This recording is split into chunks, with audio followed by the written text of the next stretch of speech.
El cine mexicano es patrimonio cultural de la nación, pero eso no quita que tenga ciertos secretos bastante turbios.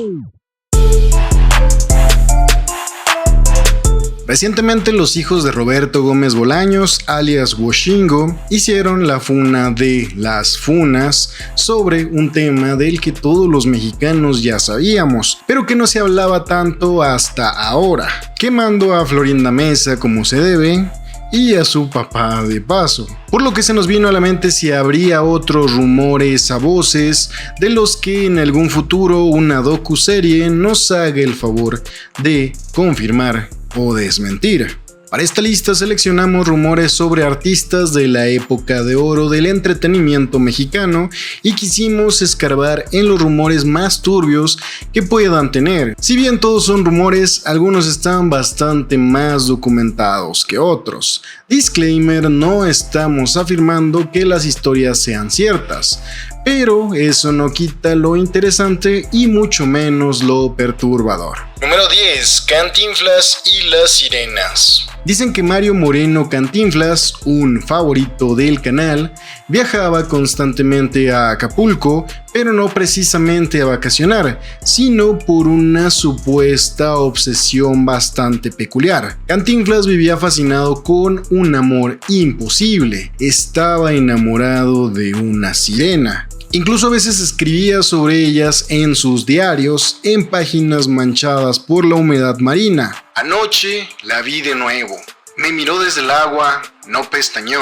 Me habló sin boca y lo peor, me entendió. En sus últimos años empezó a filmar un proyecto nunca estrenado llamado El hombre que quiso oír el mar, con un guión bastante extraño incluso para estándares del cómico, lleno de escenas nocturnas, pasillos de conchas rotas y un Cantinflas que no decía chistes, sino acertijos y misterios. Los técnicos contaban que algunas escenas se filmaron en playas sin nombre, lugares poco explorados que escondían secretos que pareciera que el propio Mario Moreno ya conocía. Lo más perturbador es que en las noches los reflejos captaban y, según se cuenta, una joven actriz llamada Anabel del Mar abandonó el rodaje tras decir que escuchó risas debajo del agua, pero la actriz afirmaba que no eran risas humanas. La última de las leyendas en torno a la obsesión de Cantinflas con las sirenas es que cuando el actor originario de Santa María la Redonda falleció, supuestamente familiares y testigos legales encontraron en su casa una pecera vacía con las paredes cubiertas de símbolos bastante extraños. En una caja fuerte había grabaciones que se lograba escuchar solo estática y ocasionalmente un canto profundo, húmedo, que hacía llorar a los perros. Quizá en la soledad de sus últimos días, por fin logró conquistar su amor imposible. Número 9. Chespirito y Pablo Escobar. Siempre hay leyendas de capítulos perdidos, pero quizá una que trasciende sobre una creepypasta barata es el episodio que supuestamente Roberto Gómez Bolaños había filmado para Pablo Escobar. Para esto hay que retroceder en el tiempo, en la época más exitosa del programa número 1 de la televisión humorística. No es un secreto que El Chavo fue exitoso en México, pero también fue religión completamente en otros países de Latinoamérica. Es ampliamente conocido el caso de Brasil, pero algo de lo que no se habla mucho es que había colombianos que reconocían más a Gómez Bolaños que al propio Papa, y uno de los más grandes fans era el propio Pablo Escobar, del que existen un sinfín de anécdotas de pilotos privados y de miembros de staff técnico del Chavo que narran cómo Escobar organizaba funciones privadas en su hacienda Nápoles, donde obligaba a gran parte de su equipo de criminales a acompañarlo a disfrutar del Chavo, todo completamente en silencio. Solo podían reír cuando Escobar reía. para no interrumpir el programa favorito del patrón. Añadimos el hecho de que Escobar veía al Chavo como una herramienta poderosísima para perpetuar su dominio sobre la población, romantizando la pobreza y normalizando la violencia familiar. El supuesto capítulo perdido viene a colación después de que muchos creativos de Televisa notaran distinto a Gómez Bolaños, escribiendo guiones que parecían encargados a la fuerza. Se dice que en 1993, tras la muerte de Escobar, se les hizo llegar a Televisa un Betamax con un capítulo extraño del Chavo, uno que jamás salió a la luz, donde los personajes se despiden por última vez, en el que sería el final del Chavo, filmado exclusivamente para su amigo incondicional, Pablo Escobar. Número 8. La dentadura de Sara García. Una que es un poco más de dominio público, pues es sabido que Sara García, actriz española conocida como la Abuela de México, para lograr su mejor performance como una mujer de edad avanzada, sacrificó tanto que voluntariamente se mandó a extraer sus propios dientes. Todo con tal de lograr un aspecto bastante geriátrico y así obtener los mejores papeles de mujeres mayores en el cine. Y le funcionó tan bien que no logramos concebir a Pedro Infante sin ver en esa misma sala a Sara García, y sobre todo se convirtió en la inmortal imagen del chocolate abuelita. Ok, hasta ahí es algo que muchos ya conocíamos, pero por más que estemos hablando de otros tiempos, no se han puesto a pensar lo poco ético de un procedimiento como el que se sometió Sara García. ¿Qué odontólogo se prestaría para eso sin perder su cédula profesional? Se dice que se sometió a procedimientos arcaicos con médicos rurales, quienes le extrajeron de la manera más dolorosa sus queridos dientes. Se cuentan leyendas sobre el origen de su dentadura postiza, que se escuchaba que estaba hecha de huesos. También su paradero es un misterio, pues al enviarla al Museo de Cine Mexicano, la caja llegó vacía, y se cuenta que esta enigmática dentadura sigue rondando por bazares. O quién sabe, revísale los dientes a tu abuela, pues quizá esté masticando en compañía de una leyenda de la época de oro y ejemplo de lo que se debe sacrificar en el mundillo del cine para destacar. Número 7. La plaga del cine de oro. En los años 40 y 50 el cine mexicano vivía su apogeo. Dolores del Río deslumbraba en Hollywood y en México Pedro Infante era más querido que el presidente. Y María Félix caminaba como si el mundo fuera un escenario hecho solo para ella. Eran dioses, intocables, inmortales. Pero en los márgenes de la fama, en los márgenes del celuloide, ocurría algo más. Una serie de muertes oficialmente atribuidas a accidentes, sobredosis, melancolía profunda, pero los archivos privados de la ANDA y algunos expedientes sellados del IMSS revelan otra palabra repetida con demasiada frecuencia: suicidio.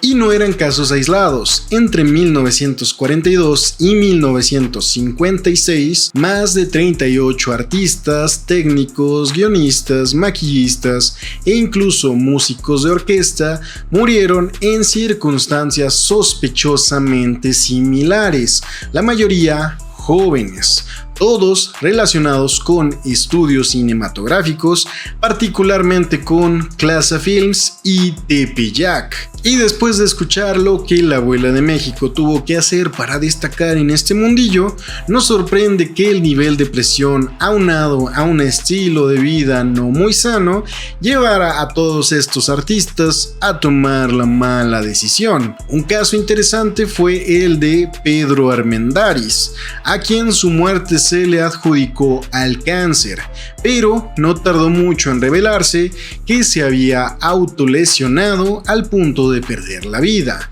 y en su última entrevista a cámara dijo lo siguiente: hay cosas más corrosivas que el cáncer, como los recuerdos que no sabes si son tuyos o de un personaje que nunca pudiste dejar de interpretar. Sin duda, el cine es un ambiente bastante hostil, sobre todo en México durante la vanagloriada época de oro. Número 6. Pedro Infante fingió su muerte.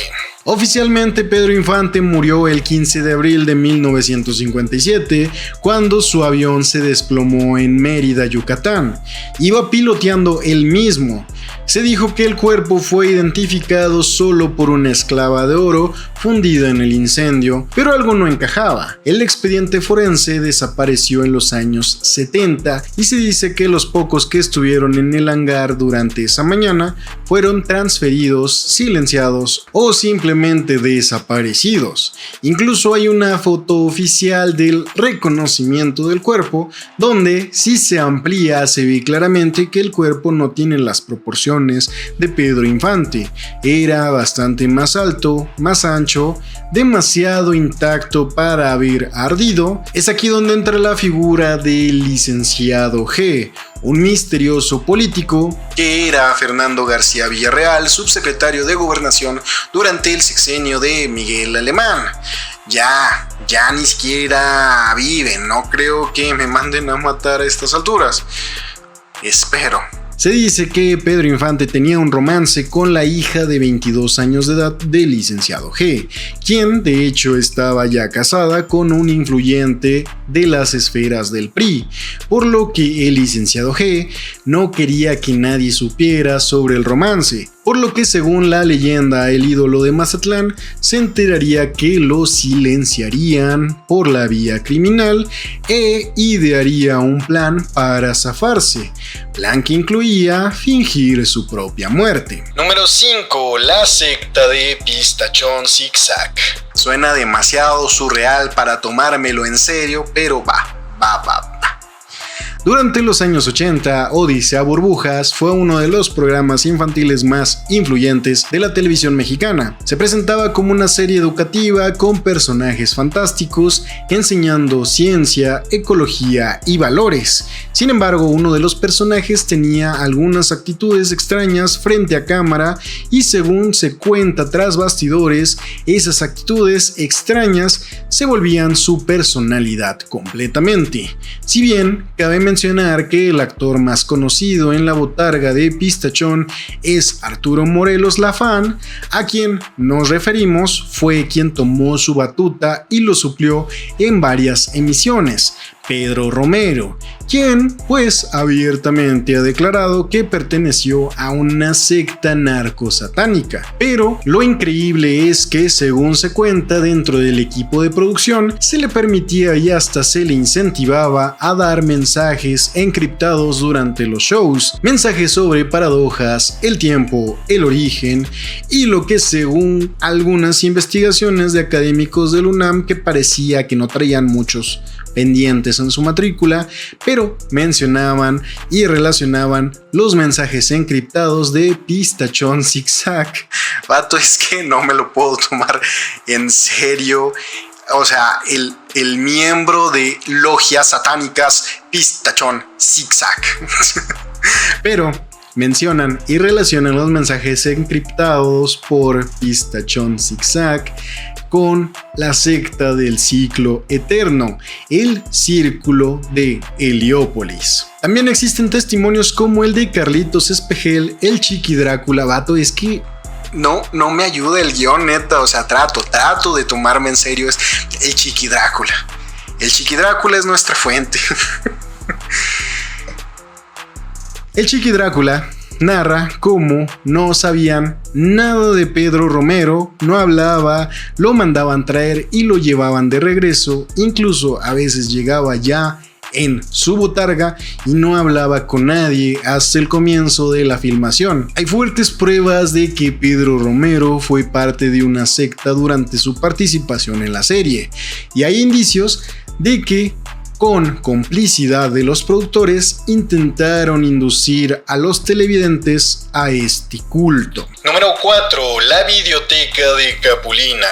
Gaspar Enaine Capulina no solo fue el abuelo del famosísimo nieto de Capulina, sino también fue el comediante del humor blanco. Sin embargo, después de su muerte en 2011, comenzó a circular un rumor entre coleccionistas privados de cine mexicano sobre que Capulina había grabado cientos de cintas caseras, ensayos, pilotos rechazados y hasta proyectos experimentales, y que los guardó en un archivo personal que ni su familia ha querido abrir del todo. Una enorme videoteca llena de cintas Betamax y VHS que contienen nombres tan extraños como Risa, Tiempo y Naftalina, Niño llorando, no cortar y Leche agria. Hay poca gente que afirma haber visto alguna de estas obras, pero declaran que muchas eran confusas.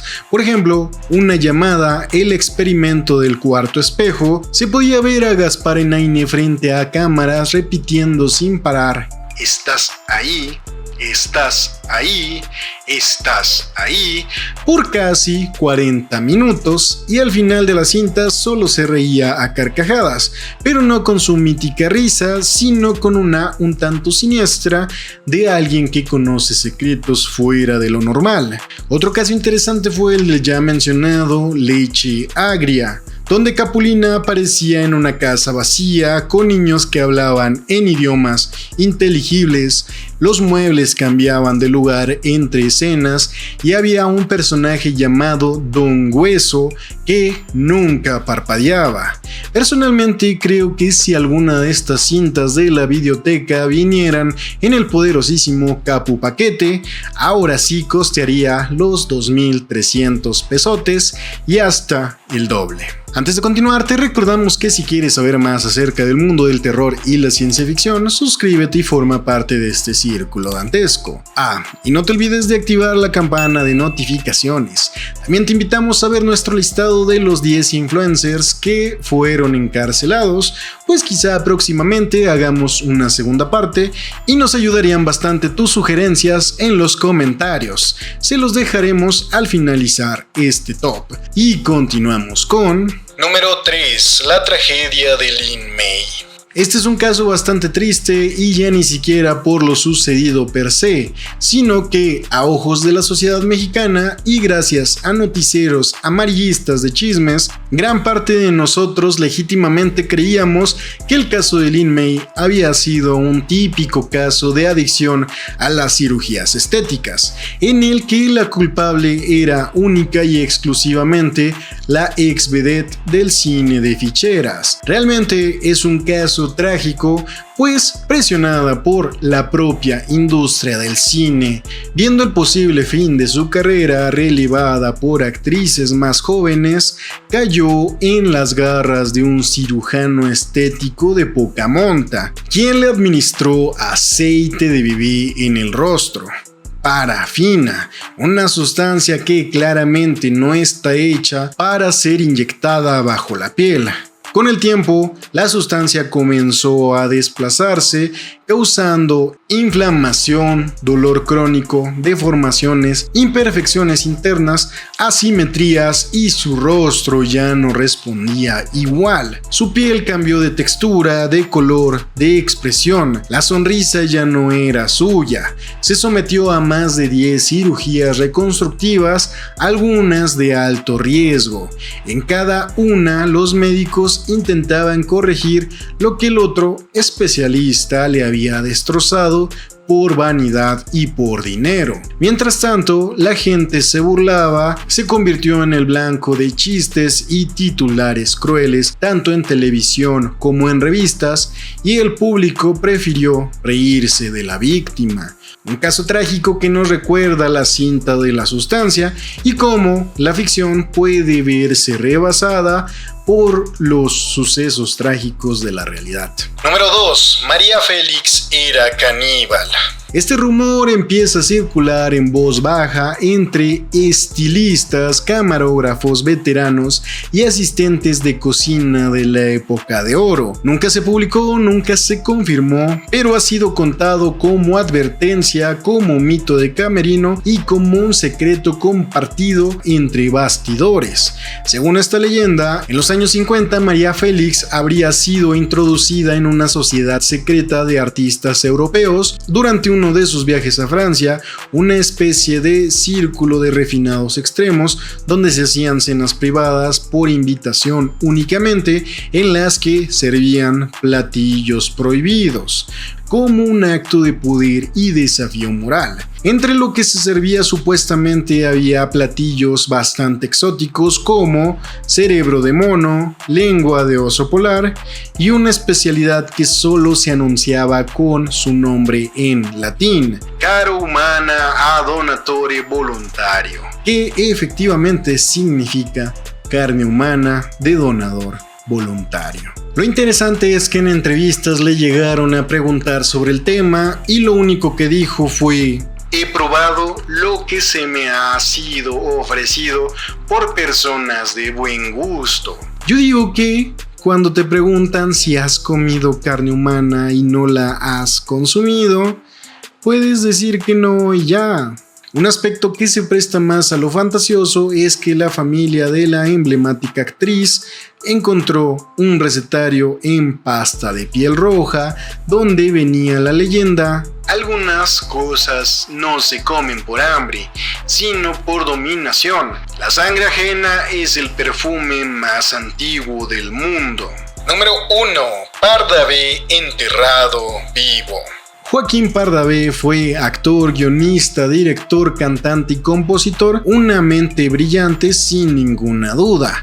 Murió, según los registros, el 20 de julio de 1953 a los 54 años, aparentemente víctima de un derrame cerebral, pero una versión alternativa de los hechos ha circulado por años entre empleados de panteones, viejos forenses y coleccionistas de memorabilia fúnebre. Según esta historia, Pardavé fue enterrado vivo, literalmente, pues se cuenta que muy probablemente aún vivía cuando fue sepultado.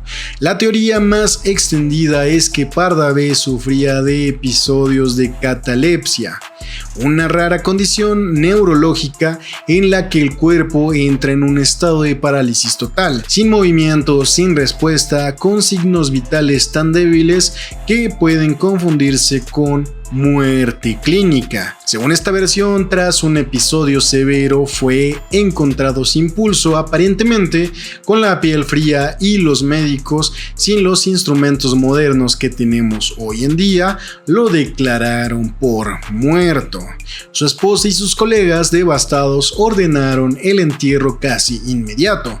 La teoría es apoyada por el hecho de que lo velaron solo unas horas antes de enterrarlo y el ataúd estaba totalmente sellado. La condición de la catalepsia se fundamenta también en que Pardavé hizo una carta donde pedía que no lo sepultaran hasta pasadas 48 horas. Además, siempre bromeaba con la frase: si alguna vez creen que he muerto, asegúrense bien. Hay cosas que se detienen, pero no terminan.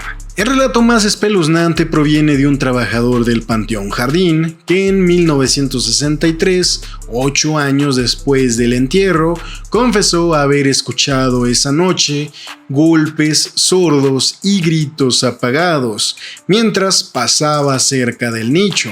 En ese entonces no dijo nada, lo atribuyó a su imaginación, al cansancio o a las historias de terror que corrían entre los veladores, pero con los años el remordimiento lo consumió. Pero si somos honestos, ¿qué hubieras hecho tú en su lugar? Y bueno, ¿qué les pareció este listado? ¿Cuál consideras que es el caso más perturbador? Si hay alguna anécdota turbia que conozcas y no hayamos incluido, compártela en la zona de comentarios.